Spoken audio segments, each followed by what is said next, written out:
কাঁদতে দেওয়া হবে না। মুখার্জি পেনশনে কাঁদার জন্য অনেক সুন্দরী মেয়েকে চাকরি দেওয়া হয়েছে, তাই সঙ্গীতাকে শুধু মদ খেয়ে নাচতে হবে আর হাসতে হবে। তাহলে একটা কথা শুনে রাখো, আমি বেঁচে থাকতে দিদিমণিকে কোনোদিন তুমি মদ খাওয়াতে পারবে না, আর নাচতেও পারবে না। কি বলতে চাও তুমি? আমি আমি আজ জানতে চাই, কেন কেন তুমি দিদিমণির জীবনটা নষ্ট করে দিচ্ছ? বিবাহিতা হওয়া সত্ত্বেও কেন তুমি তোমার বোনকে সিঁদুর পরতে দিলে না?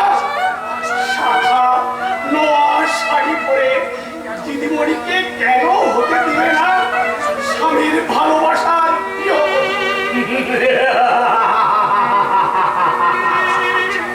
কেন দিলাম না জানতে চাও? তাহলে শোনো, মৌচাকে মধু গেলে নিলে সেই চাকে থাকে কি? কিছুই থাকে না। তেমনি মেয়েরা বধূ হয়ে গেলে শাখা নোয়া সিঁদুর শাড়ি পরে স্বামীর ঘর করলে কোনো উত্তাপ থাকে না কোনো সাহিত্যিকের জীবনে। কি বললে?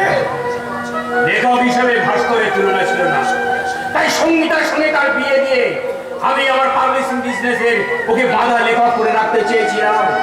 আর বিয়ের আগে সঙ্গীতাকে আমি শিখিয়ে দিয়েছিলাম, তুই কোনোদিন শাখা নোয়া সিঁদুর শাড়ি পরে ভাস্করের বউ হতে চাইবি না, তুই শুধু ওর জীবনে মৌ হয়ে থাকবি।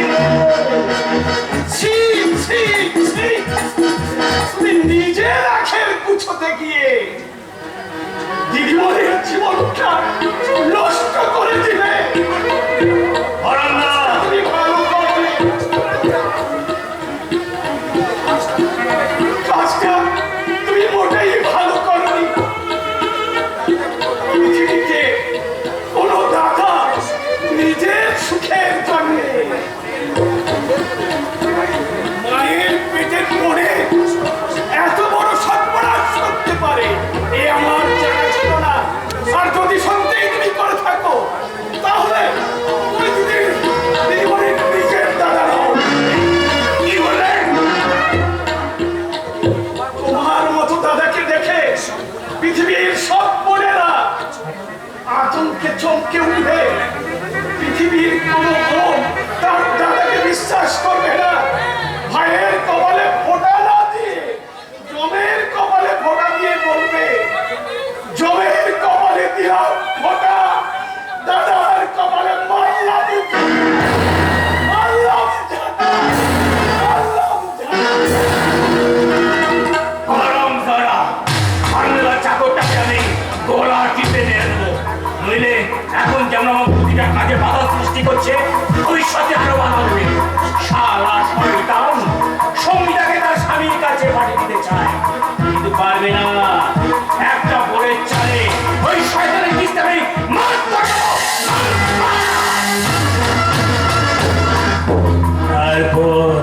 তারপর মেয়ে মাকুসা যেমন জাল বুনে বুনে রাখে, আমি তেমনি ওই সঙ্গীটাকে লেলিয়ে দিয়ে আরো অনেক অস্থির লেখকদের ধরে নিয়ে আসবো। এই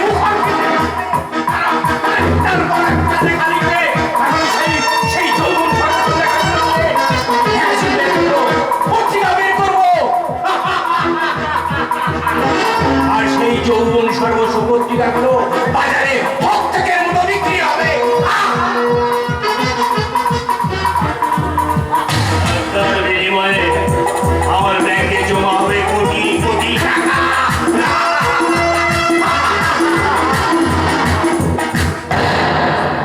আমার এই বিজনেসের একমাত্র ম্যাগনেট হবে সঙ্গীতা। আমার জীবনের চরম প্রতিদ্বন্দ্বী ভাস্করের হাতটা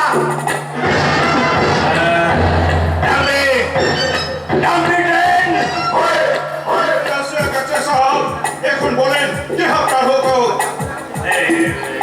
শোন না, ভাস্কর ব্যানার্জি যে হাতে গরম ধরে বই লিখছে না, তোকে সেই ভাস্কর ব্যানার্জি ডান হাতটা কেটে আনতে হবে।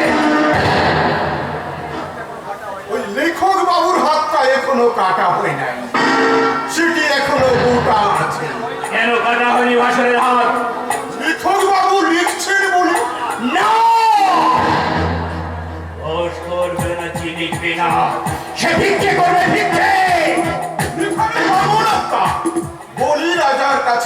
ভিক্ষে করিয়েছিলেন। লেকিন সেই ভিক্ষার দক্ষিণা দিবার সময় বলি রাজার কি অবস্থা হয়েছিল শিকু তো একবার খেয়াল করিয়েছিলেন সাহেব? কি অবস্থা হয়েছিল বলি রাজা? ভিখারি বামুন আত্মা বলি রাজার কাঁধে পা দিয়ে টিপে একেবারে পাতলে প্রবেশ করিয়ে দিয়েছে। কি এত বড় সাহস! তুই কেন আমার হুকুম পালন করিসনি? আর কোনোদিন আপনার হুকুম পালন করবে না সাহেব।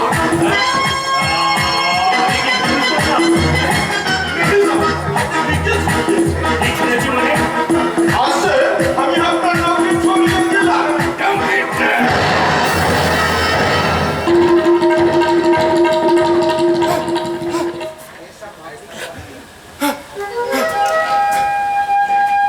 এই স্বভাবে না, আপনি যদি আমায় আগে বলতেন সাহেব, তাহলে আমার বহুত বহুত উপকার হতো, বহুত উপকার হতো। তোকে আমি গুলি করে মারবো। কেন কেন তুই আমার হুকুম পালন করিসনি? বল।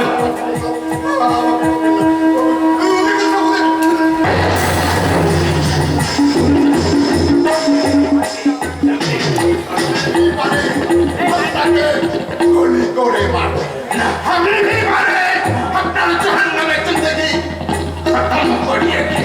যাবি যাবি? কিন্তু কাল আমি করি না স্যার। আপনি সুলতান বলে নিমক হারাম করে আমি আপনার সাথে নিমক হারামি করবে না। তাই এই রিভলভারটি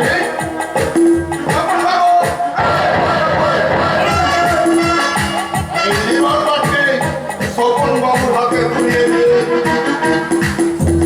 রিক্সা চালাবার কাম করতে চললাম। যাবি? বাবুজি আসছে গো বাবুজি, আপনার और हमें सिगरेट रिक्शावाला रिक्शावाला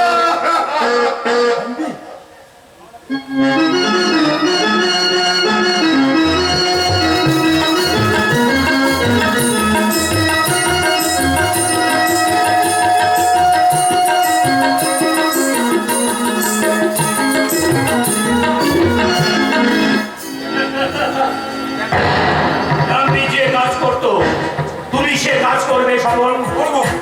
মানুষ খুন করতে পারবে? পারবো। কোন এক সুন্দরী বউ, যে বউটাকে আমি চাই, অথচ সে আমার কাছে ধরা দিতে চাইছে না, তুমি তাকে বশ করতে পারবে তো? না পারার কি স্যার, আমি শিক্ষিত চাকর, ওসব কাজ আমার কাছে জল ভাত দেয়। হাত! একটা হাত কেটে আনতে পারবে? হাত! ও স্নো, কারণ আমার জীবনে এখন অনেক রাত। বাবা বাবা বাবা বাবা, হাতি কা দাঁত আদমি কা পাক। তুমি এখন পাশের ঘরে যাও, ঠিক সময়ে তোমার সঙ্গে হবে আমার মুলাকাত। স্যার, আপনি আমাকে দিয়ে যা খুশি করে নিতে পারবেন, আমি কোনো কাজ করতে ভয় পাই না, কারণ শিক্ষা আমার ভাগ্যের উপর করছে বাচ্চা ভাব। আর আমার প্রতিটা আজ থেকে শিক্ষার উপর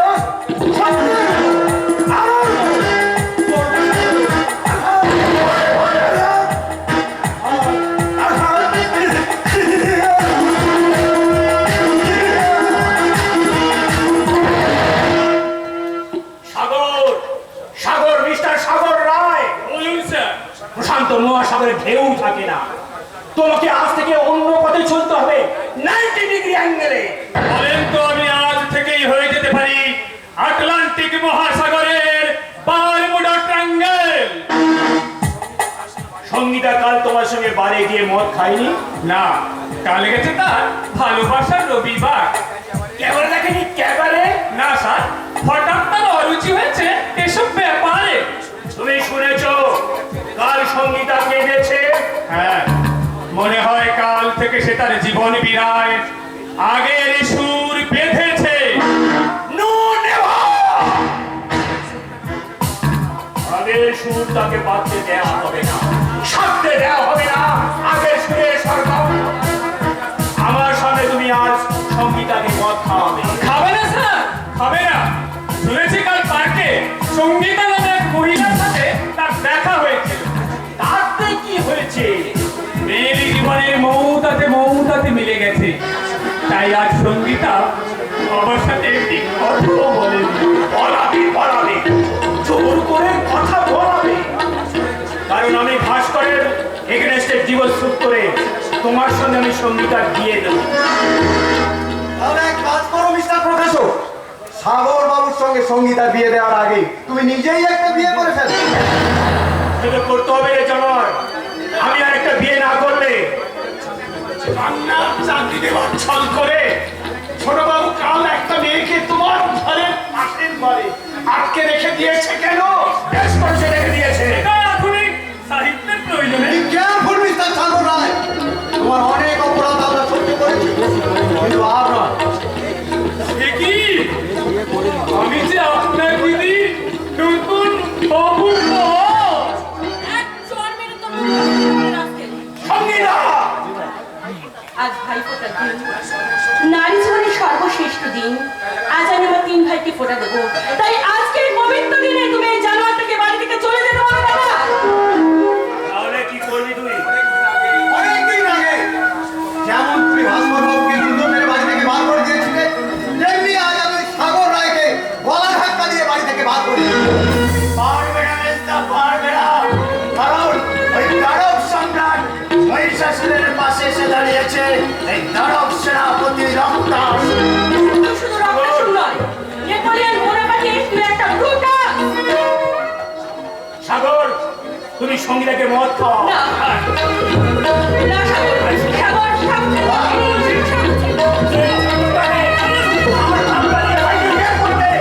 আমি হারলে তাকে গোলা দিবে।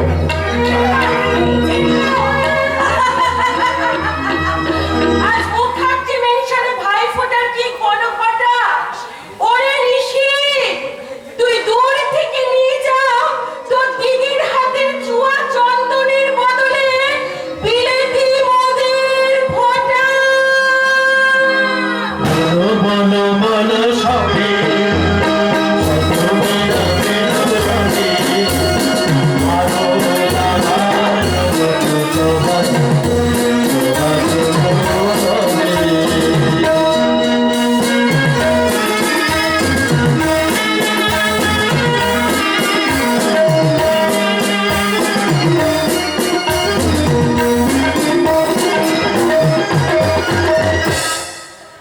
আজ ভাইফোঁটা, যে দিনটার জন্য বোনেরা ভাইদের পথে বসে থাকে, কিন্তু আমার তো কোনো বোন নেই। তাই মা বললো তোর বড় বৌদি তোকে ভাইফোঁটা করবে, বড় বৌদি আমাকে ভাইফোঁটা করবে। সেই আনন্দে কাল সারা রাত আমি ঘুমোতে পারিনি। খুব সকাল সকাল উঠে চান করেছি, এই ধুতি পাঞ্জাবি পরেছি, আর বৌদি হয়তো এখনই এসে বলবে এই যে বলি, এখানে দাঁড়িয়ে থাকতে হবে না, আমি তোর জন্য আসন এনেছি। আমি এখানে আসন পেতে দিচ্ছি, তুমি লক্ষ্মী ছেলের মতো বসো তো দেখি।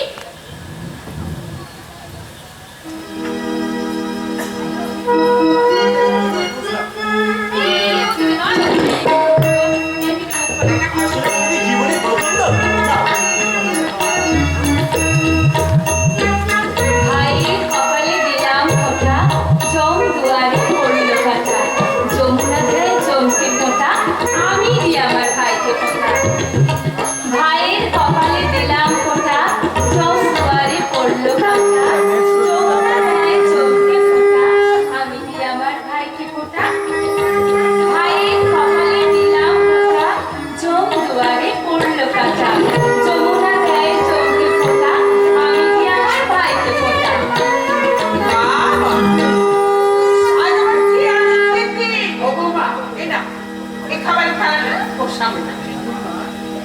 ওরে বাবা, এই যে বুলকু বুলকু লুচি, আলু ভাজা, মিষ্টি, ভাইফোঁটার এত সব কিছু।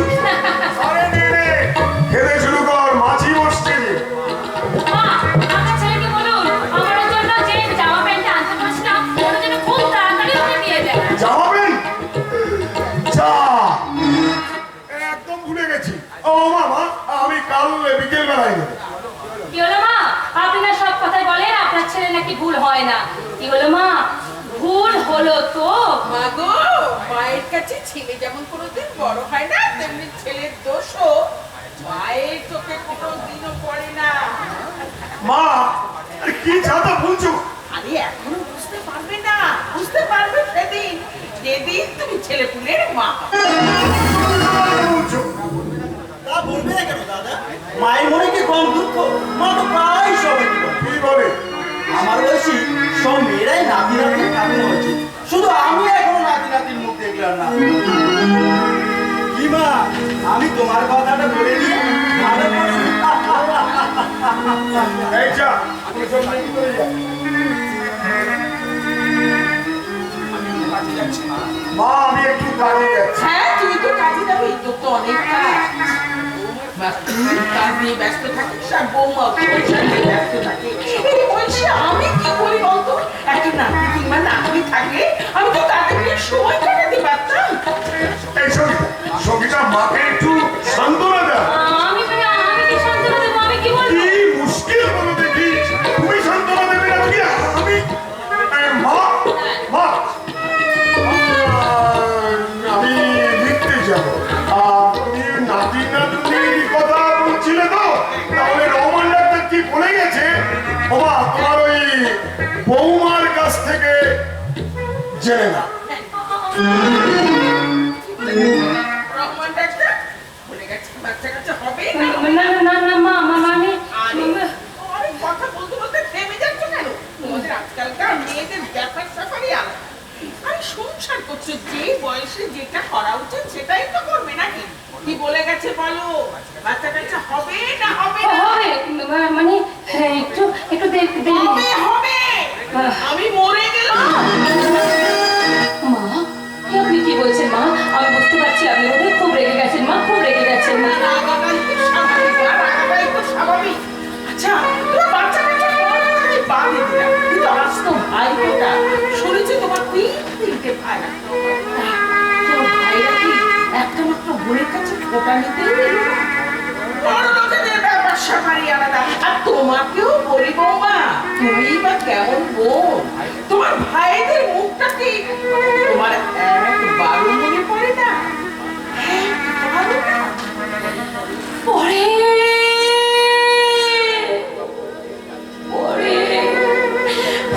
মা, পরে দিন রাত আমার সেই ছোট্ট ভাইটার কথা আমার যে মনে পড়ে মা, মনে পড়ে। আমি তো আমার সেই ভাইটাকে স্কুলে দিতে গিয়ে আমি আমার সর্বস্ব হারিয়ে ফেললাম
ভাষায় প্রকাশ করতে পারবে না।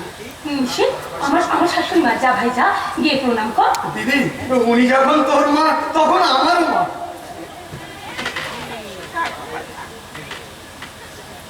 কি হলো বাবা, তুমি অমন করে আমার মুখের দিকে তাকিয়ে কি দেখছো? আপনার মধ্যে আমি যেন আমার মাকে খুঁজে পাচ্ছি। তুই বিশ্বাস কর দিদি, তুই বিশ্বাস কর, আমার মা ঠিক এমনি করে সিঁথিতে সিঁদুর পড়তো, পূজা পার্বণে পড়তো, লাল পাড় গরদের শাড়ি। মাকে যখন দেখতাম ততই যেন আমার আশা মিটতো না। বৌমা, তোমরা তো একই মায়ের ভাই বোন, তাহলে তোমার ভাই কেন বললো তুই বিশ্বাস কর দিদি? আসল ব্যাপারটা কি বুঝতে পারলে মা? নাই। আসল ব্যাপারটা হলো, তোমাকে তো আগেই বলেছিলাম যে আমার শ্বশুর বাড়ির সবাই একটু একটু পাগল। সঙ্গীতা এখানে এসে সুস্থ হয়ে গেলে কি হবে?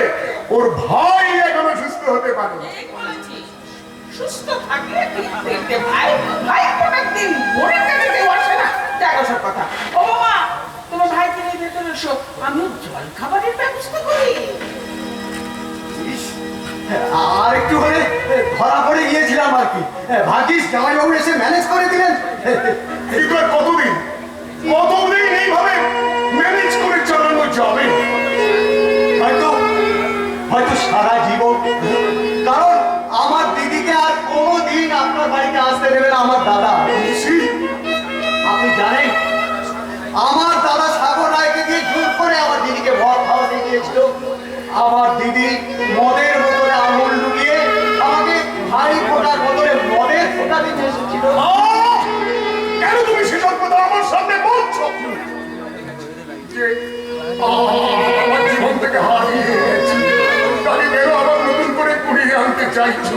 আরে যাও যাও, ঘরের মধ্যে গিয়ে খেয়ে দিয়ে বিশ্রাম করো। জামাইবাবু, আমি না হয় বিশ্রাম নেব, কিন্তু আপনি যে কতদিন মানসিক বিশ্রাম থেকে বঞ্চিত, সেটা কি আপনি বুঝতে পারেন? পারেন না, পারেন না, পারেন না।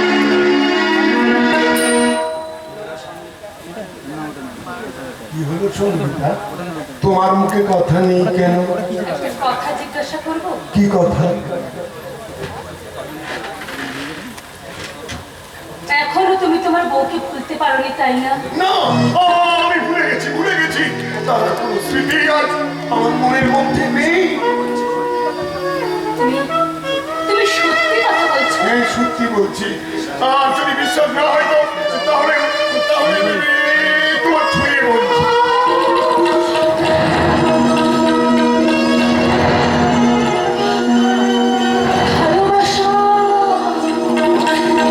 ভালোবাসার প্রথম ছোঁয়া। এটা সত্যি নয়, এটা সত্যি না। আমি ভুল করে তোমাকে ছুঁয়ে ফেলেছি। ইচ্ছে করে তো নয়। আমাকে তুমি ক্ষমা করে দাও।